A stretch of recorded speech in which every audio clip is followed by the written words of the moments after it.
I had been married to Ethan for 3 years, and we were considered a model couple by everyone around us. But I knew that this marriage was something I had forced upon him. I loved him for 7 years. He never loved me, his heart belonged to another. Even when I was gravely ill and on my deathbed, he never showed up. My heart finally gave up. In my next life, I asked for a divorce. He cried and begged me, saying he regretted everything. Chapter 1. I had died once. Not just my body, but my heart as well. I chased Ethan for 7 years and was married to him for 3. 10 years of my life, all wasted on a love that was never reciprocated. Everyone said Ethan and I were a match made in heaven. I thought so too. He was outwardly gentle but never truly cared for me. He would fulfill my requests but never took the initiative to be kind. His actions were impeccable, but there was no warmth. I thought he was just a cold person.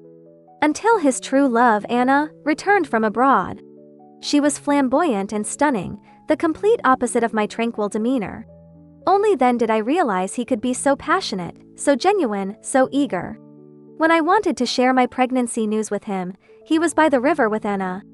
When I lay in the hospital bed, begging him not to leave, he rushed out because Anna called. In my final moments, staring at my phone that was perpetually in use, I threw it into the water. I didn't want to cry anymore, my tears had dried up. Countless disappointments and sorrows had woven a tight net around me. In this life, my emotions were all because of this man, but he never loved me. I asked him if there was even a moment, just a second, when he had genuine feelings for me. His silence answered everything. It turned out that those 10 years were just a one-woman show. I was fooling myself. My heartbeat stopped. So did my love. Chapter 2. When I opened my eyes again, I was in a hospital room, holding 2 medical reports and a diagnosis. Heaven played a cruel joke on me. 1 month into my pregnancy, I was diagnosed with cancer. "Jenny, you're finally awake." Tears fell on my shoulder, and I felt a warm embrace. "Sister?" I looked at the familiar, gentle face in front of me and the diagnosis, feeling dazed. I had been reborn 3 months back in time. My sister stroked my head, tears streaming down her face. She couldn't believe that her young sister had so little time left. I hugged her and cried in her arms. But it wasn't because I feared death. It was gratitude to the heavens for giving me a chance to live for myself. Even if it was just 3 months. It was a blessing. Returning from the hospital to that cold home, Ethan wasn't there. Of course, he wasn't. If I remembered correctly, he should be flying a kite by the river with Anna. I never thought that the man who never smiled in front of me would do something so out of character. Is that the power of true love? It only made me feel like more of a joke. Chapter 3. I picked up the phone and dialed. No answer. I dialed again. On the 3rd attempt, I finally heard his familiar voice. "Jenny? I'm in a meeting. We'll talk when I get home." Ethan's voice was cold as usual. The old me was kept in the dark. Now I knew that every lie was because he was with Anna. I tightened my grip on the phone, my tone calm. "Come home now. I have something important to tell you." There was a moment of silence. "Don't be unreasonable. I'll come home when I'm done. Don't wait up for dinner." Beep, the call ended. In the last second before the call was cut off, I heard a woman's laughter. "Ethan, where are we going later?" I laughed. In my previous life, I was blind, fooling myself that he was busy, that he had reasons. Now, I just wanted to laugh. I decisively found our marriage certificate and started packing my things. I took off the white cotton linen blouse I always wore and changed into a black, glamorous dress. I did my makeup, the most beautiful and intense makeup I could. Before marriage, I was quiet but loved music and rock. I often wore heavy makeup to music festivals. After marriage, to be the perfect wife for Ethan, I gave up my career and hobbies, wore simple clothes, and played the obedient wife. But today was different. I was done with this act. I didn't want to play house anymore. I wanted my freedom back. Chapter 4. I didn't have much, just a few clothes, some daily necessities, all fitting into one suitcase. I printed 2 copies of the divorce agreement and placed them on the coffee table. Just then, the door opened. Ethan walked in. He saw me, his face darkened, and he naturally began to scold me. "What are you doing dressed like that? I told you I was busy. Change your clothes, you don't look like a wife at all." I sneered, realizing he thought I was just throwing a tantrum. I looked at him and walked closer. He frowned and stepped back. "Jenny, what are you doing?" He smelled of women's perfume, and there was a lipstick mark on his neck. I laughed out loud.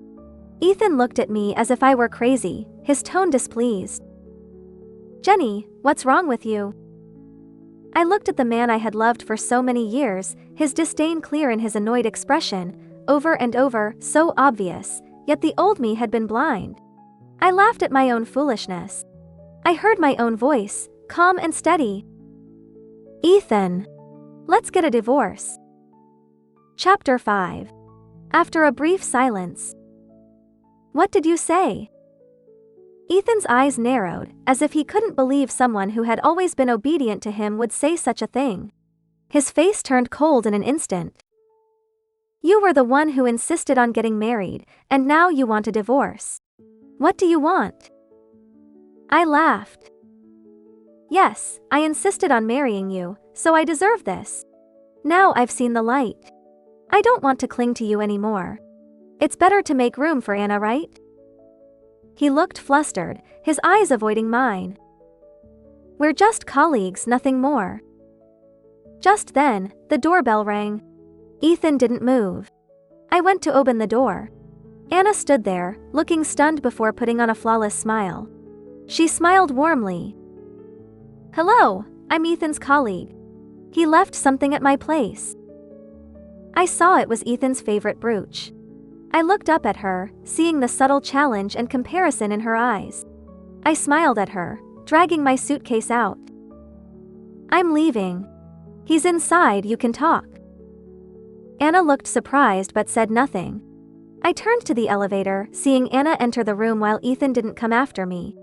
My last bit of hope finally disappeared. I took out my phone and sent a message. "Sign the divorce papers and contact me. We'll meet at the registry office." Ethan didn't reply.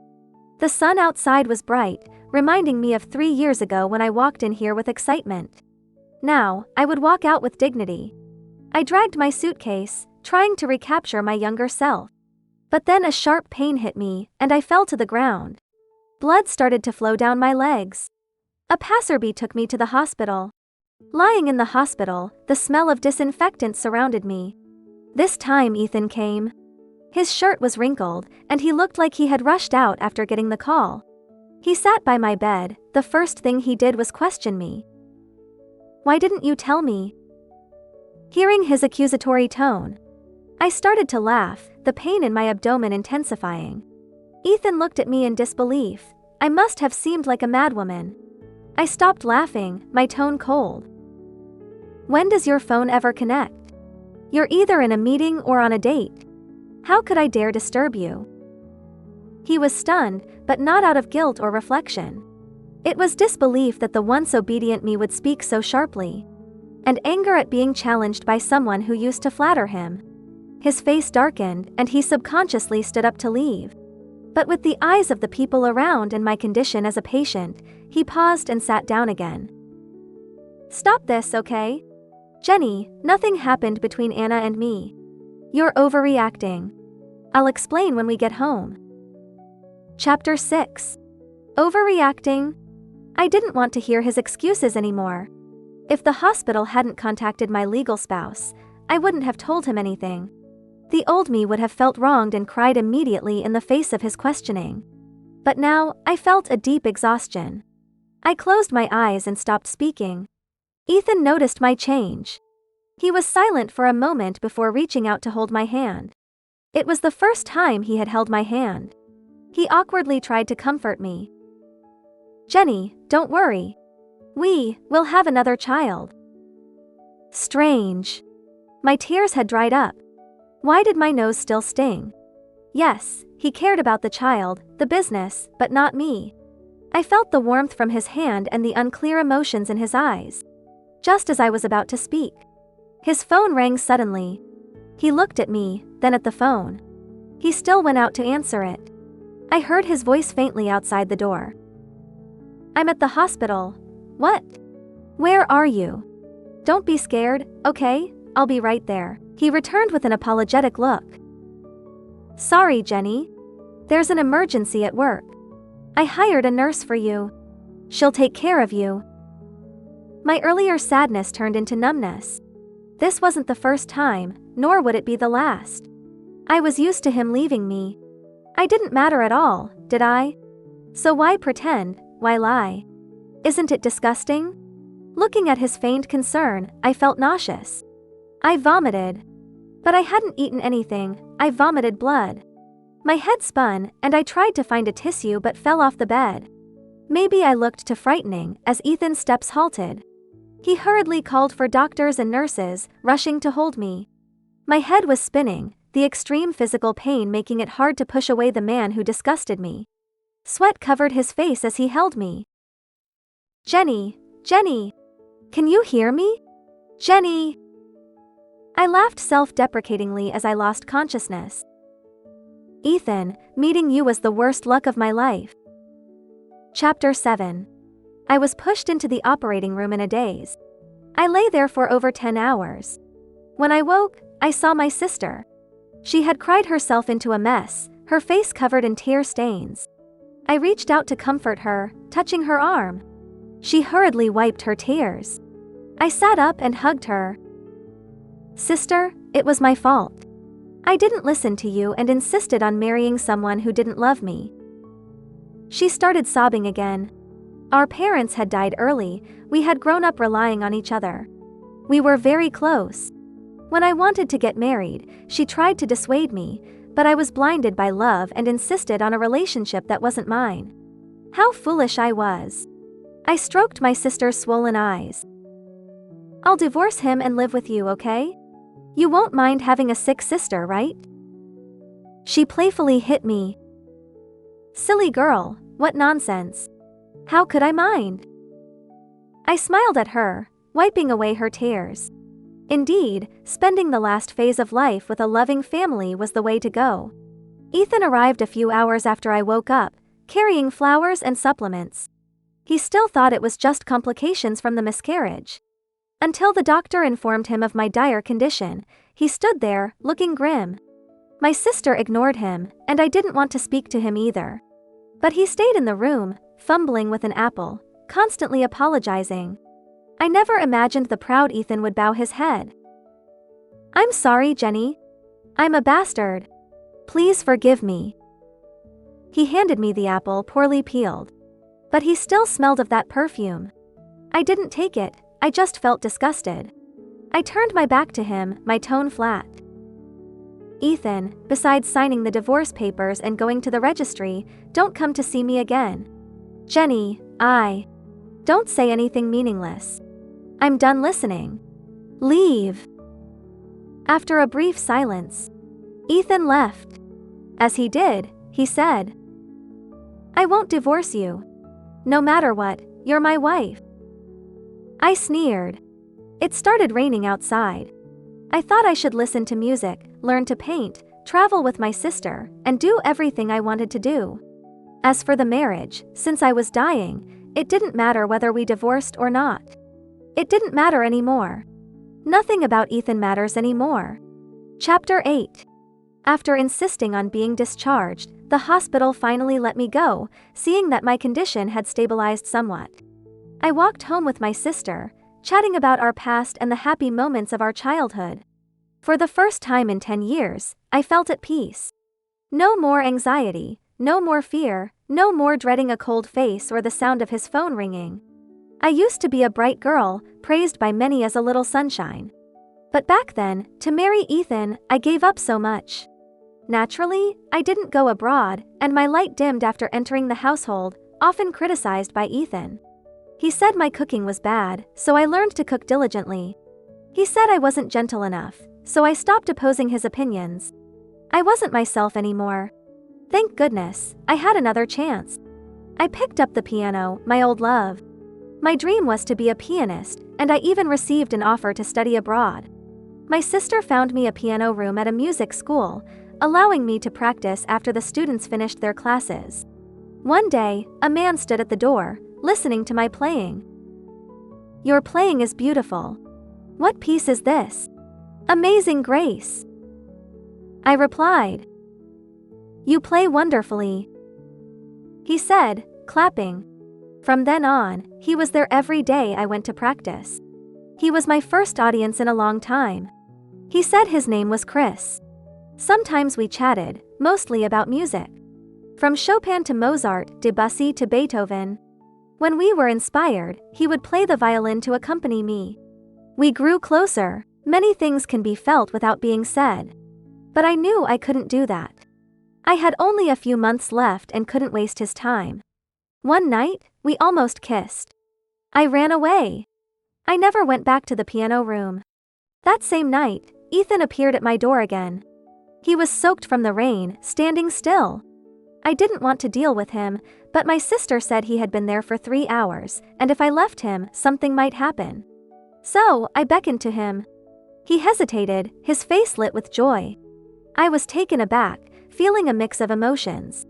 It reminded me of the old me, waiting foolishly for him, lighting up at the sight of him. I softened, giving him a towel. After a moment of silence, he spoke first. "Jenny, I was wrong. I didn't cherish you." He hung his head, his voice hoarse.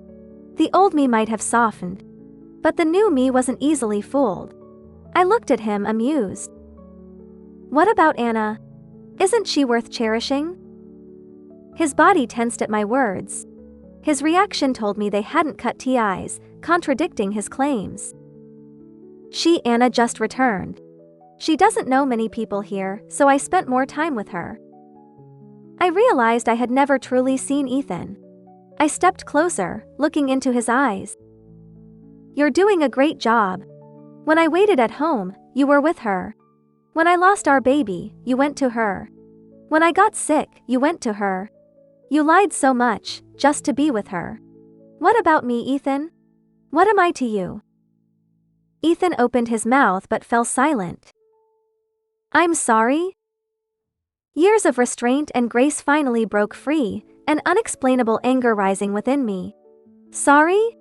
Just a word for my 10 years. I slapped him. He sat there stunned. "Get out," I yelled, furious.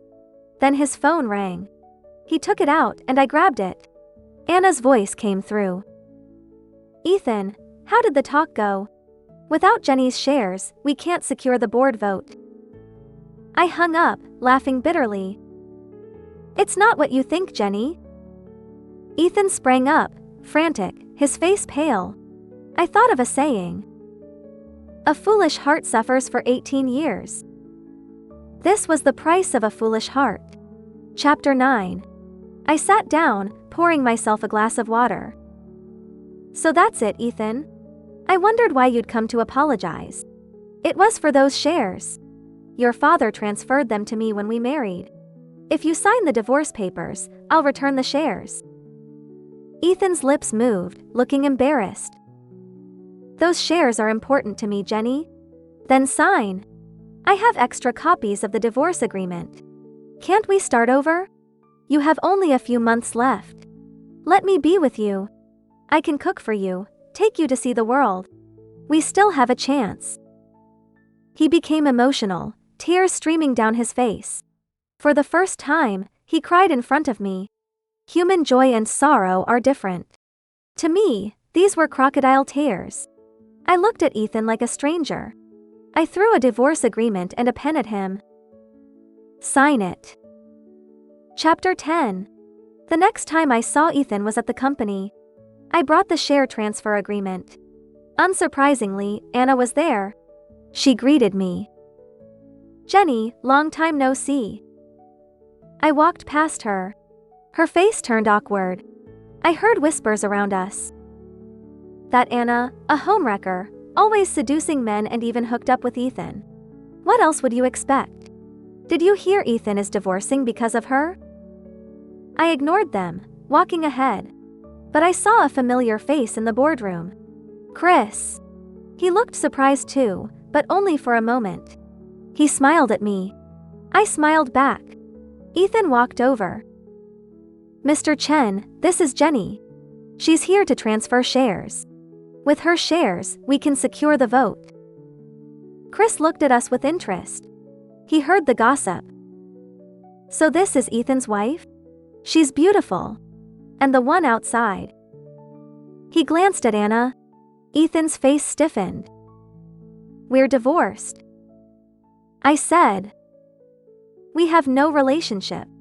Mr. Chen, please don't say such things. Chris came closer, boldly asking. In that case, can I pursue you? Ethan's face darkened and everyone outside was stunned. I was shocked, looking at Chris. But his eyes were sincere, not joking. I didn't know what to say, avoiding his gaze. Let's sign the share transfer agreement. We completed the signing in an awkward silence. Chris was the only one not awkward, his eyes following me. I left in a hurry. But I ran into Anna downstairs. She glared at me. I didn't know you were so good at seducing men, Jenny. I frowned, then laughed. I wouldn't dare. I'm just honest. Unlike you, lurking in the shadows. You! Anna was furious, raising her hand to hit me. I dodged, leaning against someone. It was Chris. Ethan came down, glaring at Anna. She reluctantly dropped her aggressive stance. Mr. Chen, no need to see me off. He looked at me, complex emotions in his eyes, but said nothing. Chris nodded, protectively guiding me to his car. Chapter 11. In the car. So, did you run away that night because of him? Chris watched Ethan's retreating figure, asking as we sat in the car. I shook my head. No, not him. He's not worth it. Chris leaned closer, very near. I instinctively recoiled, meeting his gaze. He was more charming than Ethan, with a touch of lazy indifference. He buckled my seatbelt but didn't move back, looking down at me. What I said earlier was true. Will you consider me? I heard my heartbeat quicken. But why? Why did I only have a few months left? I couldn't give him an answer. I turned away, not wanting him to see the tears in my eyes. He sighed, saying nothing more. We drove in silence. He dropped me off at home. Your piano playing is beautiful. I can see you love it. Come back to the piano room sometime. I have a gift for you. He left after saying that. Chapter 12. I stayed home, listening to music. The next day, I practiced piano in the air. On the third day, I followed my heart and went out. But at the door, I saw someone I didn't want to see. Ethan sat on the flower bed, looking like he'd been there a while. He saw me and came over, handing me a box of pastries. Jenny, these are your favorite osmanthus cakes. I queued for a long time to get them. Try them. He watched my face, his eyes hopeful, his expression cautious, unlike anything I'd ever seen. So much like the old me. I suppressed my sadness, calmly taking the pastries. I'll accept these. But Ethan, don't come to see me again. We're over. I turned to leave. He grabbed my arm. Why? Why are you so heartless now? Is it because of Chris? He was suddenly angry, gripping me tightly. I struggled, kicking him, shouting instinctively. Ethan, what's wrong with you? You cheated, ignored me for 10 years. What's the matter? Now that I've moved on, you want me back? Are you a masochist? Ethan suddenly cried. He sat on the ground, looking up at me, tears falling. I'm sorry, Jenny, I regret it. I really regret it, please, give me another chance. I looked down at him, this man I had loved for 10 years, now filled with regret. I reached out, helping him up, brushing off his clothes. My tone was calm. Ethan, loving you for 10 years has exhausted me. Every cold act, every hurt left a mark. There's no going back. I don't want you anymore. I smiled gently. Besides, my time is limited. I want to live for myself. Chapter 13. After sending Ethan away, I felt a weight lift off my shoulders. My words were for him and for myself. I thought of Chris and my piano dream. Why not give myself another chance? I wanted my dreams. Even if I burned out like a moth to a flame, it would be worth it. I wanted love. If I gave it my all, even if it lasted only 3 months, so what? Fate brought us together, I'd cherish it.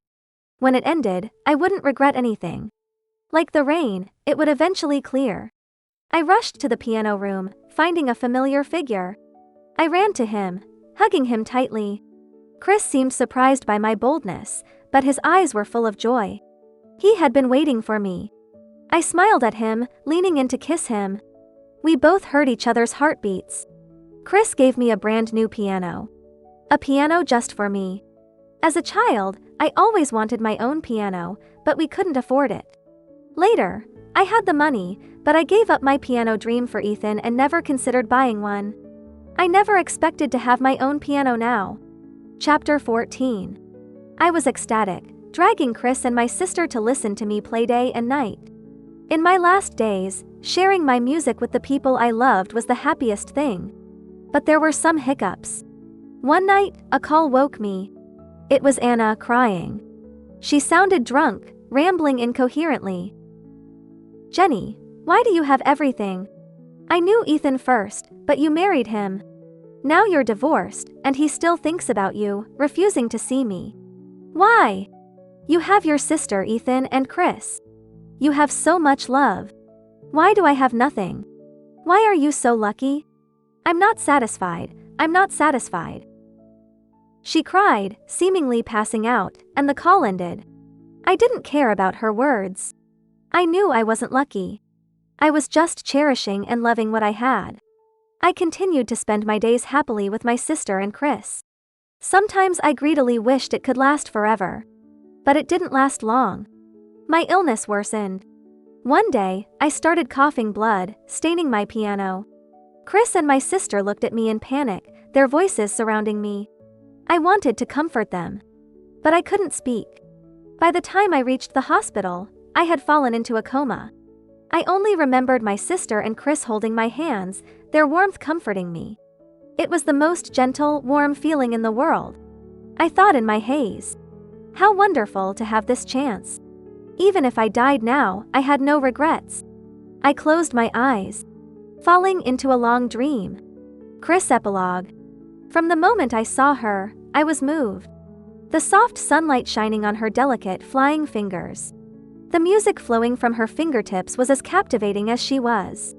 Ah, Ethan was truly blind. But luckily, she was mine now. She must be an angel. So lovely, with dimples when she smiled. Always smelling of osmanthus cakes. I didn't want to see her cry. I knew she had little time left. Don't cry. It's okay. These scores, these melodies, these moments. I'll remember them forever. You'll always be with me in my memories. I won't be lonely. I'm honored to have caught your little tale in your final moments. Angel, I hope you'll come to me early in the next life. Don't make me wait too long.